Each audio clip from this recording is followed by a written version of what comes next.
Bienvenidas, bienvenidos a esta sesión en el tópico de protección constitucional de los derechos sexuales y reproductivos. Y en esta oportunidad específicamente vamos a conversar sobre moralismo jurídico, paternalismo, salud sexual y reproductiva. La ruta de aprendizaje será primero arrancar con el estudio del concepto de moralismo jurídico, tomando en cuenta la experiencia peruana. Luego evaluaremos los problemas de legitimidad que tiene este principio en el derecho y luego pasaremos al concepto y justificación del paternalismo para ver los espacios de validez e invalidez de este tipo de intervenciones sobre las personas. Porque un dato que es común a ambos elementos, tanto el moralismo como el paternalismo, son, se podría decir, principios de intervención sobre las personas desde el derecho. Arrancamos entonces con el moralismo. ¿Qué es el moralismo? Voy a leer esta diapositiva, rápidamente algunos fragmentos. El moralismo jurídico sería aquella tesis que sostiene que las instituciones jurídicas, por ejemplo, pueden intervenir a través del derecho para asegurar el respeto de las reglas morales de un grupo de la sociedad sobre los demás. Proteger a sus miembros de actos que contradigan u ofendan sus convicciones más firmes y fundadas usualmente en la tradición o en la emotividad. Por ejemplo, la idea de que alguien sienta repugnancia por un grupo de personas, algo que, por ejemplo, a menudo podemos constatar que se presenta en casos de homofobia y transfobia. La homofobia y la transfobia suelen tener de raíz unas fuertes emociones negativas como la repugnancia. Y finalmente, evitar la desintegración moral de la sociedad. El moralismo, como un principio, tesis, eh, en el derecho, es un principio que emerge de una visión que sostiene que el contenido, el fundamento y el contenido específico de los derechos pueden ser establecidos, fijados en base a los valores mayoritarios imperantes en una sociedad. De allí a que, si pueden notar la definición, el primer punto, ¿no? El objetivo del moralismo es respetar el sistema, la moral positiva de una sociedad, de un grupo social, usualmente el hegemónico, el dominante. Entonces, tenemos una sociedad en donde hay muchísimos grupos, muchísimas concepciones colectivas de qué es eventualmente lo bueno, lo justo, y la imperante, la hegemónica, suele recurrir a las instituciones para que a través del derecho puedan imponer su código moral específico. Entonces, por eso es asegurar el respeto de reglas morales de un grupo sobre los demás, independientemente de los daños que este incumplimiento pueda causar. Entonces, el moralismo se situaría ya conceptualmente en este nivel, en una fuerte tensión con los valores liberales que exigen, ¿no? que forman parte del Estado constitucional de derecho contemporáneo, que exige hasta cierto punto que las decisiones públicas puedan ser justificadas racionalmente como algo que sea, como justificadas precisamente para demostrar que con ellas, por ejemplo, se evita un daño. Pero aquí, como pueden notar, las reglas no se justifican en el sentido de querer evitar un daño, sino en el sentido simple de querer cumplir un código moral. Entonces es un rasgo muy específico del moralismo jurídico. Ahora vamos a ver algunos ejemplos en el Perú para un poco entender la idea. Por ejemplo, la oposición al enfoque de género en el currículo escolar. Hace ya varios años, creo que el caso se terminó de cerrar en el año 2019, aunque judicialmente se cerró, pero luego volvió a sufrir un revés el enfoque de género en el currículo escolar, recientemente del Poder Legislativo, pero hubo una oposición a la posibilidad de reconocer las sexualidades diversas en el currículo escolar para, por ejemplo, ayudar y fomentar la no discriminación a las personas trans y también a la comunidad LGBTI en general. Entonces, introducir que existen personas que tienen, eh, que son homosexuales, este, que tienen esta diferencia en orientación sexual respecto de las demás personas, o que las personas trans tienen estas características, que esto forma parte de la diversidad de la naturaleza humana. Esto contradice las creencias de un grupo que, según su código moral, por ejemplo, solo existe hombre y mujer, varón y mujer. Entonces, ante este código moral que dice que solo hay varón y mujer, se oponen precisamente a este tipo de políticas. Entonces, es el código el que está dominando la pretensión. Y el código puede estar fundado en diversos elementos, tanto religiosos como no religiosos. Pensemos estos escenarios que han ocurrido en el Congreso de la República en el anterior periodo, en donde muchos congresistas opositores de esta posibilidad suelen citar fragmentos de la Biblia para mostrar su posición. De hecho, fragmentos que guardan mucho relación con la idea de repugnancia. Pensemos en la mención al Levítico, que menciona no te echarás ni con varón ni con mujer, es una abominación. La idea de considerar a las personas dentro de la comunidad LGBTI como abominaciones es un ejemplo de cómo repugnancia, ¿no? Estas emociones fuertes, más un código moral que dice que solo hay varón y mujer, termina precisamente ejerciendo presión en las instituciones para que estas diversidades no sean protegidas por nuestro sistema. Es un buen ejemplo de postura moralista jurídica en el Perú, ¿no? Obviamente las discusiones que se han dado con el reconocimiento de el cambio de sexo y nombre de las personas trans en su DNI, algo que también podemos notar como un ejemplo típico también de moralismo en parte. La oposición al matrimonio entre las personas del mismo sexo también son ejemplos de posturas de oposiciones que pueden estar fuertemente influidas por lecturas moralistas del derecho. Hay un código moral que sostiene que el matrimonio solo es entre varón y mujer. Por lo tanto, todo lo demás es inválido. No debería ser considerado. La institución del matrimonio no podría ampliarse para, por ejemplo, incluir a parejas del mismo sexo, porque el código moral imperante en la sociedad sostiene que el matrimonio es solo entre varón y mujer. Pues, un ejemplo más. También la oposición al aborto terapéutico en general, en caso de violación de menores de edad en particular, también es un típico ejemplo de postura moralista que en el derecho se le conoce muchas veces como la tesis de la santidad de la vida. Existe un código moral que sostiene que la vida no es algo que uno pueda autodeterminar, sino que la vida es un don, ¿no? Fundamentado en fuertes valores religiosos, usualmente, mayormente, y precisamente esta afirmación que acabo de hacer se incorpora a un código moral en donde la vida no puede ser afectada para que eventualmente alguien pueda generar, por ejemplo, practicarse un aborto. Y entonces ese es el código moral el que debe ser satisfecho y respetado. Más allá de los matices, más allá, por ejemplo, del dato de que las menores de edad poseen un elevado riesgo de afectación grave sobre su vida y sobre su salud por estar embarazadas. El código moral es más fuerte que los daños, que todo lo demás que pueda eventualmente ser considerado. Ese énfasis, colocar el código moral como más importante que eventualmente los efectos más concretos, más de carne y hueso, es típico de una postura moralista en el derecho.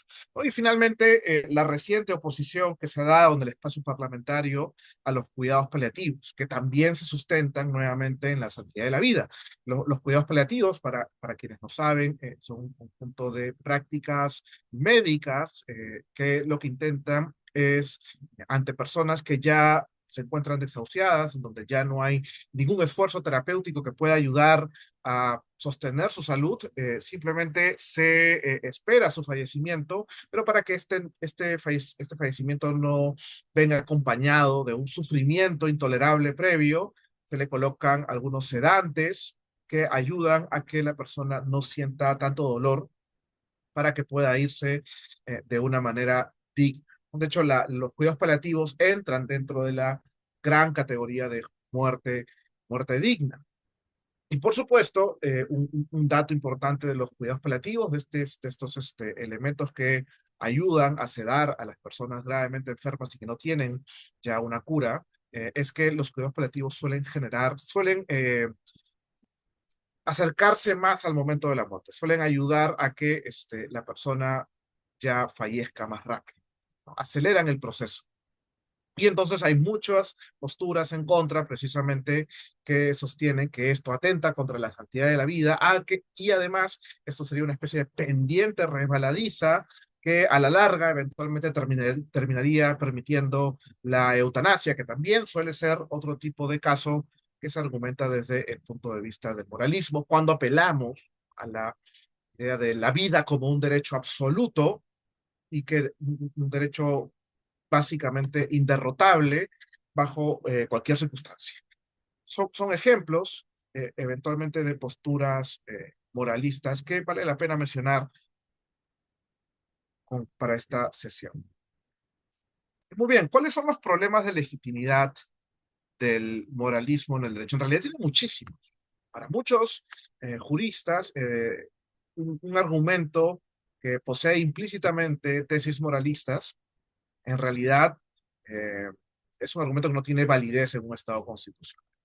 Algunos sostienen que en general posee muy poca legitimidad. En muy poquísimos casos esto de pronto podría ser algo relevante.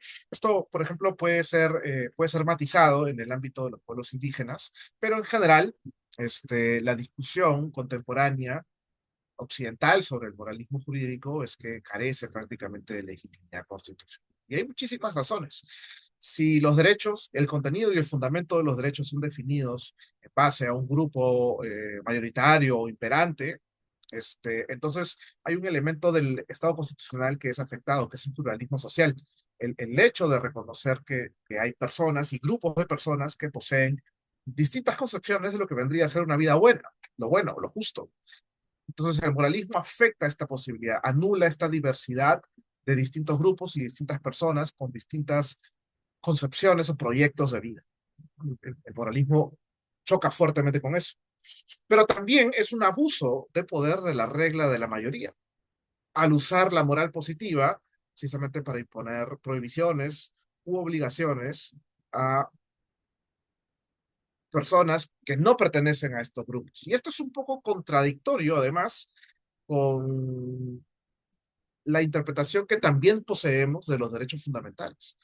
Creemos que los derechos fundamentales son contramayoritarios, en el sentido de que son posiciones jurídicas tan fuertes que no pueden ser derogadas por meras mayorías simples. Esta es la forma en cómo, por ejemplo, Carlos Santiago Nino o Robert Alexi entienden el papel de los derechos fundamentales en el Estado constitucional contemporáneo.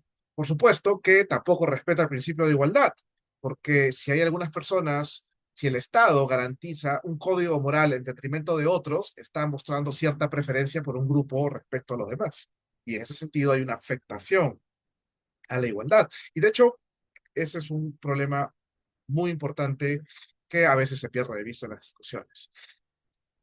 Cuando se dice que el moralismo se basa en la tradición y en la emotividad o en el cumplimiento de un código moral independiente de si el incumplimiento de este código genera un daño real, estamos un poco abandonando un aspecto muy importante del Estado constitucional, que es la importancia de que las decisiones sean justificadas racionalmente. Si el asco, y solamente el asco o la repugnancia, son los insumos centrales para justificar una prohibición, por ejemplo, que las parejas homosexuales no puedan andar de la mano en la calle, ¿no? Entonces no estamos abandonando estos aspectos muy importantes del Estado constitucional que se pueden materializar, por ejemplo, que se están reconocidos en el famoso principio de interdicción a la arbitrariedad, es decir, que toda decisión pública tiene que estar justificada racionalmente. Si basamos las decisiones, si pedimos que el derecho intervenga basado preponderantemente en emociones como el asco, la repugnancia, la vergüenza, estamos en una gran tensión con la legitimidad que nos exigiría un Estado constitucional.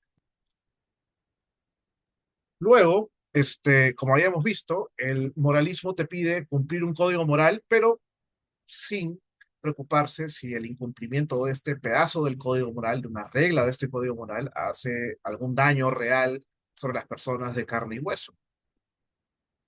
Y en ese sentido, esto viola uno de los principios más importantes del liberalismo, el famoso principio de daño. Es decir, que solo puedes intervenir sobre las personas si puedes probar que su conducta va a generar un daño. Pero, por ejemplo, una importante discusión que hay que tener y que se tiene, pero poco, es qué daño causa, por ejemplo, y se han dado estas objeciones, es ante aquellas personas que se oponen al matrimonio de personas del mismo sexo. La pregunta es, ¿qué daño demostrable puede causar que dos personas del mismo sexo se puedan casar? Y hay toda una discusión que debería darse. Y si no se encuentra que pueda haber algún tipo de daño, entonces no hay una razón para prohibir este tipo de prácticas o que estas prácticas sean reconocidas por las instituciones. Y en muchos casos, finalmente, entraña una afectación al principio de laicidad. Habíamos comentado que muchas veces el código moral de los valores imperantes que tratan de materializarse a través del derecho están fuertemente cargados de elementos religiosos. Y en algunos casos estos elementos religiosos no pueden ser traducidos de una perspectiva más neutral o más laica.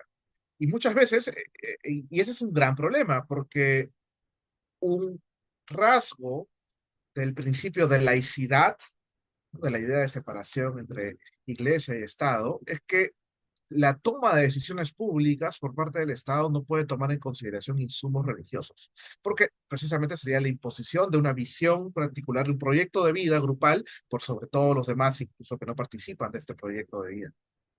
Y entonces, como pueden ver, son varias razones por las cuales hoy por hoy se considera que el moralismo jurídico carece de legitimidad constitucional. Hay una discusión paralela que dice que esto de pronto puede ser más matizado, más relativizado en el caso de las discusiones de pueblos indígenas. Igual esto merece una discusión mucho más específica, pero en términos generales no hay mucha legitimidad constitucional, casi nada.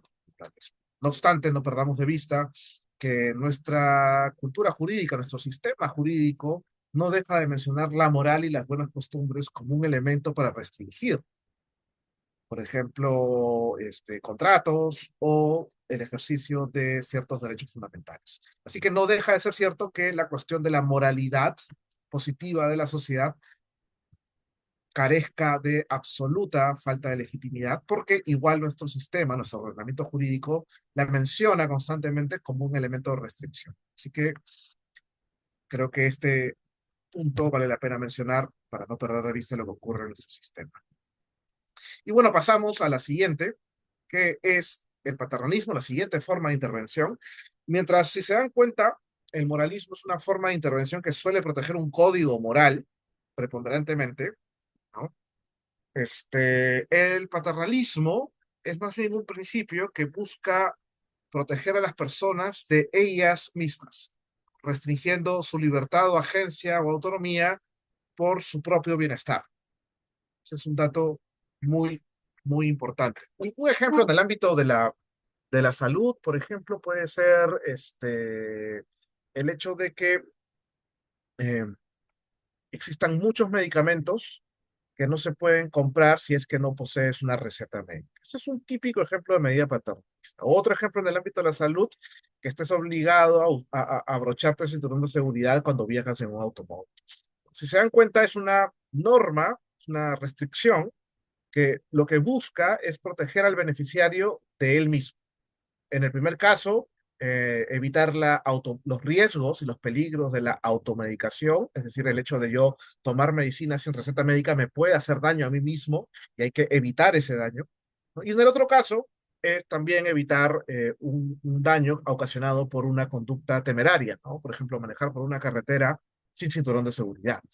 La obligatoriedad de estas conductas o la prohibición de venderle a alguien un medicamento sin receta médica muestra que el derecho también busca proteger a las personas de ellas mismas. No necesariamente busca protegerla de otros. En algunos casos, también es posible que el derecho pueda protegerte de ti mismo. Y Esta vendría a ser la diferencia importante entre el paternalismo de la típica forma de intervención del derecho. El derecho suele intervenir restringiendo a las personas porque estas personas pueden afectar a otros, a lo que se conoce el principio de daño. En este caso, el paternalismo busca proteger a las personas de ellas mismas. El principio de paternalismo aborda actos autorreferentes. Si yo consumo un cigarro en un área abierta, yo me estoy afectando a mí mismo. Que el Estado pueda hacer algo al respecto, si hace algo al respecto, es un caso de paternalismo. Si como mucha comida chatarra, también yo me estoy haciendo daño a mí mismo. Y si el Estado hace algunas intervenciones como prohibir las grasas trans o colocarte un octógono para recordarte que no deberías consumir esto mucho porque tiene mucha sal, muchas grasas saturadas o mucho azúcar, es una forma de protegerte de ti mismo. Entonces, eso es lo que busca proteger el paternalismo. Actos autorreferentes. Ahora pasemos a los casos en los que el paternalismo no se encuentra justificado. No lo está, por ejemplo, cuando restringe una opción de elección en base a un ideal de excelencia humana particular, y esto es lo que se conoce como perfeccionismo o paternalismo moral.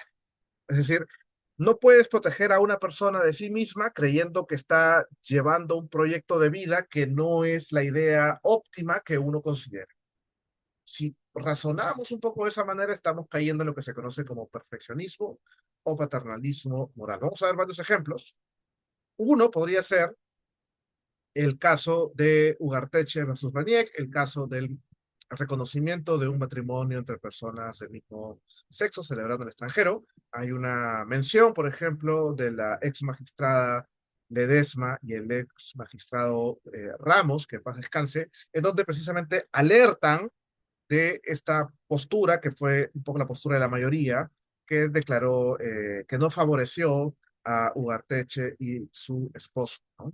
Ellos mencionan, resulta, eso sí, absolutamente prohibido en el Estado constitucional que a pesar de no estar de por medio de la afectación de derechos de terceros, se imponga una medida a un ser humano en ánimo de que se adapte a un plan de vida solo porque un sector de la sociedad lo considera virtuoso. Colocan entre paréntesis medidas perfeccionistas, ¿no? Entonces, aquí podemos notar que el perfeccionismo se manifiesta a través del ideal heteronormativo, que de alguna forma te está diciendo que la homosexualidad es un vicio que debe superarse y por lo tanto el Estado no puede reconocer la unión de dos personas homosexuales, precisamente, porque no es una forma de vida que se considere adecuada para proteger. Es una forma de perfeccionismo. Y se diferencia, si se dan cuenta, del moralismo, porque en el moralismo simplemente se argumenta en contra por proteger un código. El matrimonio es entre varón y mujer. Punto. El perfeccionismo puede manifestarse porque se cree que la homosexualidad es un vicio, es un rasgo negativo de carácter que el Estado no puede promover. Y pues porque no lo puede promover, entonces no se justifica el pedido, por ejemplo, de Ugarteche. Vamos a ver más ejemplos también. También nos encontramos ante un caso de perfeccionismo o paternalismo moral cuando se promueven virtudes que pertenecen al fuero privado de cada persona y por lo tanto no tienen relevancia pública. El ejemplo que tengo y les comparto es que hace varios años la municipalidad de Nuevo Chimbote en Ancash estableció un programa que se llamaban los Pactos de Castidad y Pureza. ¿Qué consistían estos pactos de castidad y pureza? Bueno, era un programa que buscaba evitar el embarazo adolescente, el embarazo no deseado adolescente, por supuesto, y las enfermedades de transmisión sexual. Y en lugar de establecer una política de educación sexual integral o la entrega gratuita de preservativos, sobre todo adolescentes a partir de los 15 años, exacto, a partir de ahí, ¿no? ¿Qué hizo la Municipalidad de Nuevo Chimbote? Bueno, decidió hacer un programa en donde los menores de edad hacían un compromiso público, en donde juraban mantenerse castos y puros hasta el matrimonio. Entonces, si se dan cuenta, en esta política, en este programa, un elemento constitutivo es promover virtudes morales que no son universales. Es decir, la castidad y la pureza pueden ser virtudes para muchas culturas, y de hecho lo son para muchas, pero no son virtudes esenciales para que las personas puedan lograr su plan de vida, que es la base precisamente de un Estado constitucional. Un Estado constitucional busca proteger valores que son necesarios para que todos puedan realizar cualquier concepción de vida. Por eso se protege la salud, porque es necesaria para sea lo que sea que decidamos hacer como proyecto de vida. Lo mismo con la libertad de expresión y todos nuestros derechos. Pero la castidad y la pureza no tienen esa característica. Son como más específicas. Dependen mucho de cada grupo, dependen mucho de cada persona. Son virtudes relativas, como diría Marta Nussbaum. Y entonces cuando el Estado promueve virtudes relativas, está diciendo que hay ciertas formas, proyectos de vida que son mejor que otros. Y está diciendo que estos hay que perfeccionar, hay que mover a las personas hacia ese camino. En este caso se trataría también de una medida perfeccionista, paternalista, moral, y por lo tanto, porque busca promover valores que no pertenecen al Estado constitucional, no pueden ser consideradas válidas. ¿En qué casos tampoco está justificado? Vamos a ver otro. Otro caso es cuando se busca eliminar un vicio o una desviación al supuesto beneficiario. En algunos casos puede generar daños sobre su bienestar. Por ejemplo, las polémicas y ya bastante conocidas terapias de conversión o reorientación sexual para personas LGBTIQ+. Hay toda una discusión muy importante y valdría la pena tenerla, avanzar en ella, sobre las implicancias jurídicas, penales y civiles de someter a personas de la comunidad LGBTI a este tipo de terapias, que ustedes revisan, les sugiero revisar en Internet. Ojo Público tiene un reportaje, una investigación muy amplia sobre esto. Las terapias de conversión suelen ser prácticas muy duras para los pretendidos beneficiarios y de hecho uno revisa las características de estas prácticas y puede llegar a considerar que se trata de un caso de tortura en algunos casos. Sugiero, por lo tanto, que revisen las investigaciones de Ojo Público al respecto, porque creo que es importante tener la discusión de cuáles deberían ser las implicancias civiles y penales de este tipo de prácticas no reconocidas por el sistema biomédico, por cierto. Se llaman terapias, pero no tienen el sustento empírico, científico, terapéutico que deberían tener para ser consideradas como tal. Además.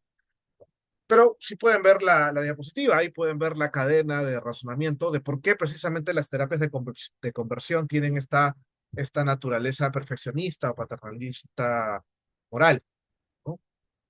Así que pueden poner pausa y analizar esa cadena de razonamiento para que lleguen a constatar que en efecto se trata de una medida de este tipo. Y finalmente, el paternalismo no se justifica, tampoco se justifica cuando quien interviene considera irrelevante averiguar o presume que el sujeto beneficiario es incompetente para autorregularse en algún ámbito de su vida, en la salud sexual y reproductiva. Esto es lo que se conoce como paternalismo duro. Es toda intervención paternalista, o sea, intervengo sobre alguien por su propio bien, en donde me es irrelevante preguntarme si la persona es autónoma y puede decir por sí misma, o incluso porque presumo que la persona es incompetente, no es autónoma.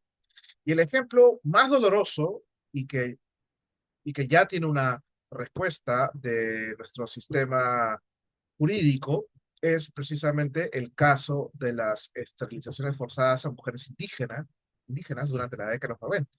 Una de las premisas que se han documentado desde muchas investigaciones en antropología, sociología de la salud, es que los profesionales sanitarios y muchas autoridades sanitarias eh, fueron mucho más agresivos en sus prácticas de fomentar la esterilización quirúrgica en mujeres, en el caso de mujeres indígenas, porque consideraban que eran personas incompetentes a las que más bien se les hacía un favor si es que se les esterilizaba para que no tengan más hijos. Es esta presunción de que son personas incompetentes. Por supuesto, totalmente lleno de prejuicios raciales y de clase que ayudan a entender por qué se trata de una medida paternalista dura y por lo tanto no justificada dentro de un Estado constitucional. ¿Por qué? Porque uno de los requisitos más importantes para justificar el paternalismo en el ámbito, en el ámbito de la salud y en general en cualquier ámbito, es precisamente que se tiene que demostrar mínimamente que quien se beneficie de la intervención tenga alguna falla de autorregulación, de autonomía. Si una persona tiene una falla de autorregulación, déficit probado mínimamente de que sus decisiones no son muy racionales o nada racionales, solo ahí se puede intervenir paternalistamente. Esto es lo que se conoce como paternalismo blando, que es uno de los requisitos clave para justificar el paternalismo. Un ejemplo puede ser la implementación obligatoria de la educación sexual integral en el currículo nacional, parte precisamente de la premisa fundada de que los adolescentes pueden tener fallas de autorregulación en materia del ejercicio de su sexualidad, ¿no? Porque son adolescentes. Por ello, es importante que reciban talleres para que vivan su sexualidad de manera integral, libre, saludable, responsable, ¿no? De acuerdo con su madurez y su etapa de desarrollo. Otro requisito es que la intervención debe proteger un bien objetivo o un derecho fundamental. Es lo que se conoce como paternalismo no perfeccionista. Un ejemplo, no es tan difícil, pero es una política de periodos de espera, por ejemplo, antes de someterse a una esterilización quirúrgica. Muchas personas quieren esterilizarse quirúrgicamente de manera permanente. No podemos prohibirle a las personas practicarse una esterilización quirúrgica permanente, pero sí podemos ayudarla a que se asegure de que su decisión es genuinamente autónoma. Y en muchos países existe lo que se conoce como los periodos de espera, los famosos cooling off periods, así también le dicen en, en inglés. Y lo que busca precisamente es proteger el derecho a la salud reproductiva. Es decir, una persona quiere esterilizarse quirúrgicamente de manera permanente y le decimos, en 2 semanas vamos a llevar a cabo la operación. Mientras tanto, revisa estos folletos de las implicancias de la esterilización, ¿no? De la esterilización quirúrgica, para que el día, llegado el momento en 2 semanas, puedas eventualmente estar seguro y decidas, y si no estás seguro de que esto es lo que tú quisieras, puedas revocar tu consentimiento a realizarte esta intervención. Entonces, si se dan cuenta, este, es una medida precisamente que protege un bien objetivo, que es tu derecho a la salud reproductiva. ¿No? Otro ejemplo puede ser las campañas de promoción de la circuncisión. Se ha descubierto hace ya varios años que el prepucio en el pene, ¿no?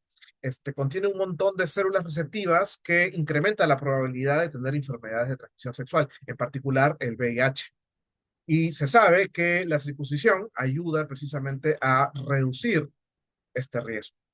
Promover la circuncisión, no imponer, sino promover la circuncisión en los hombres es precisamente un tipo de medida paternalista no perfeccionista, porque lo que busca es prevenir contraer una enfermedad de transmisión sexual. Busca proteger tu salud. Y en ese sentido es también justificada. Satisface este segundo criterio. Antipaternalismo duro. Bueno, ¿qué es lo que nos dice esto?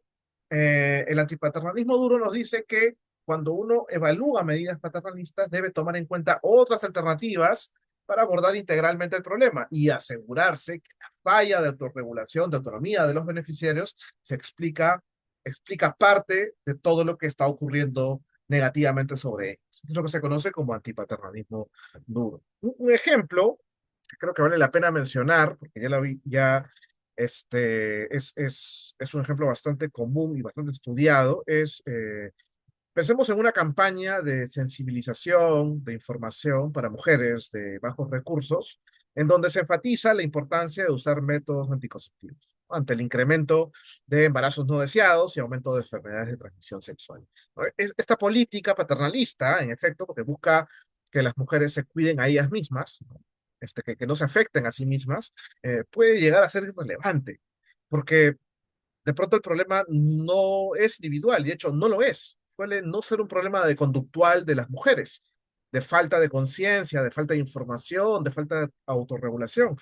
Por el contrario, más bien, por falta de recursos y por una cultura machista, por ejemplo, que nos dice que las mujeres que usan preservativos son mujeres en las que no se puede confiar, mujeres infieles, ¿no? Que forma parte eh, de la cultura machista, ¿no? Muchas mujeres se ven impedidas de usar estos métodos anticonceptivos, pese a que deliberadamente los prefieran. Es decir, son autónomas porque reconocen la importancia de estos métodos anticonceptivos, pero no poseen agencia porque su problema económico, el problema del machismo, cultural, ¿no? Para ser exactos, impide que puedan realizar esta práctica.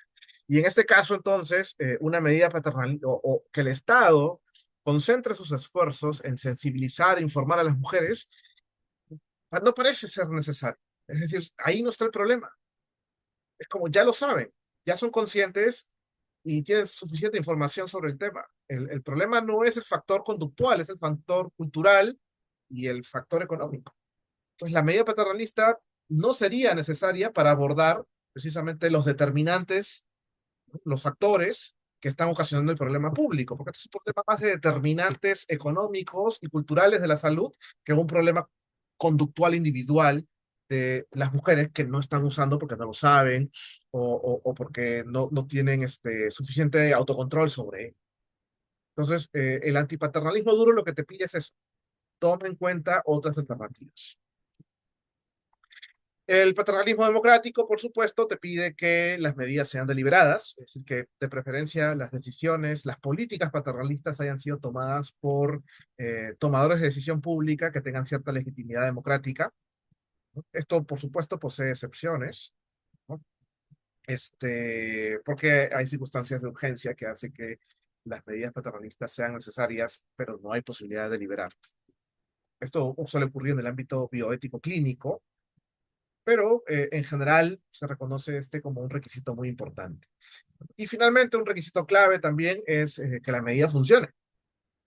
Si yo voy a hacer periodos de espera para ayudar a que las personas logren, en efecto, este, periodos de espera, para que las personas, en efecto, tengan una genuina autonomía para una esterilización quirúrgica permanente, tengo que asegurarme que, en efecto, voy a lograr que las personas tomen decisiones autónomas. Y lo más seguro, y como viene ocurriendo en todo el mundo, donde se ha implementado los periodos de espera, ayudan a asegurarse que las personas tengan decisiones autónomas.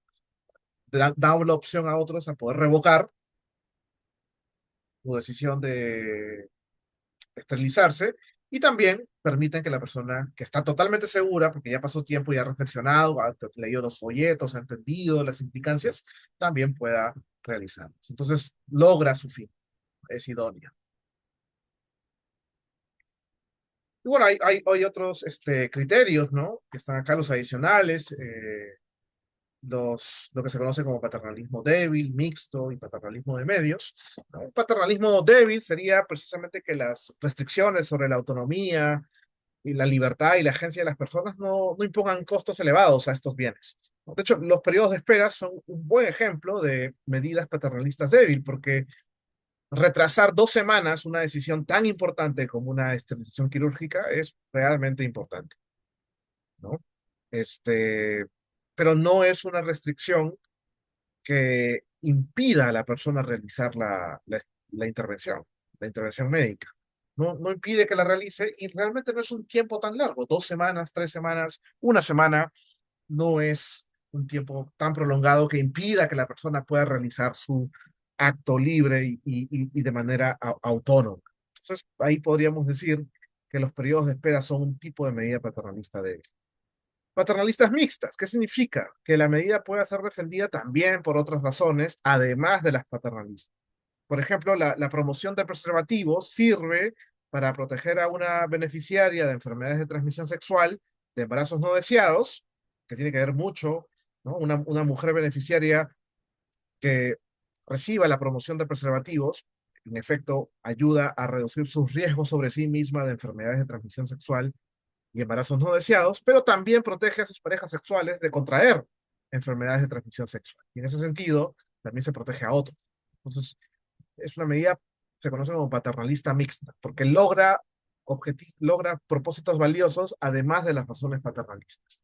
Y bueno, finalmente está la idea del paternalismo de medios, que en realidad lo que buscan es que las medidas sean para un ejercicio integral de la agencia de las personas, ¿no? Que se han fijado sus propios fines específicos.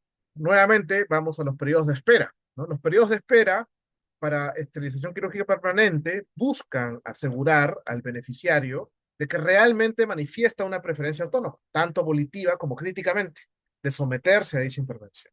Por lo tanto, busca asegurar que sea un ejercicio integral de la agencia. Si una persona decide esterilizarse y le piden 2 semanas de periodo de espera de cooling off, la persona reflexiona y finalmente decide, la medida paternalista terminó siendo un medio para que la persona logre sus fines. Por ejemplo, si la persona en ese periodo de espera cambia de opinión, y llegado el momento dice, revoco mi consentimiento a practicarme esta esterilización, también este acto de revocar es un medio, ¿no? Es un fin que ha sido logrado por el medio de la medida paternalista, que es el periodo de espera. Entonces, los periodos de espera tienen esa característica. Hay muchos hay muchas medidas paternalistas de medio en el ámbito de la salud, por mencionar otra, ¿no? Por ejemplo, en el Perú, el incremento del impuesto al tabaco se ha justificado precisamente por esto también, porque se sabe que 2 de cada 3 fumadores en el Perú y en todo el mundo en realidad desean dejar de fumar. Entonces, por ejemplo, prohibir cajetillas pequeñas, incrementar el impuesto al tabaco, prohibir que se puedan vender cigarrillos por unidad, son medidas que son medios para los fines de los fumadores, porque 2/3 de los fumadores desean dejar de fumar. Entonces, la medida paternalista se vuelve más bien una herramienta para proteger la autonomía y la agencia de las personas. Y a eso se refiere la idea de paternalismo de medios. Por supuesto, si una medida es de medios, tiene muchas más razones para ser considerada válida. Y bien, este, con eso hemos terminado, ¿no? Pasemos entonces a las ideas centrales, ¿no? Aquí las he colocado. El moralismo jurídico sostiene que el derecho puede hacer cumplir la moral social dominante. El moralismo posee poca legitimidad dentro de un Estado constitucional. El paternalismo tiene como objetivo intervenir para proteger a sus beneficiarios de ellos mismos, regula actos autorreferentes. Existen medidas paternalistas que claramente no poseen validez, ¿no? A saber, las medidas proteccionistas. Hay un error de redacción ahí, validez con Z, disculpe. Una medida paternalista puede ser válida siempre y cuando cumpla varios requisitos, porque me he detenido a explicar uno por uno. Y bueno, eso sería todo. Espero que les haya gustado esta sesión. Ahí está la bibliografías. Si realmente quisieran profundizar en estos temas o tener mucha más claridad para entender el paternalismo del moralismo, voy a tener que recomendar un texto de mi autoría, que es este de aquí, el primero, ¿no? En donde trato de plasmar en un escrito de la manera más sencilla y clara posible en qué consiste el moralismo, el paternalismo y el perfeccionismo, como hemos venido conversando ahora. Otro texto que me parece también importante es el texto de Ramiro, A vueltas con el moralismo legal, que está en un libro, es el estudio introductorio del trabajo de Herbert Hart sobre derecho, libertad y moralidad. Muy bien, eso sería todo. Les agradezco muchísimo la atención. Ha sido también una clase larga, una videoclase larga, pero es muy difícil a veces acortar las sesiones. Hasta luego y nos veremos en algún otro momento.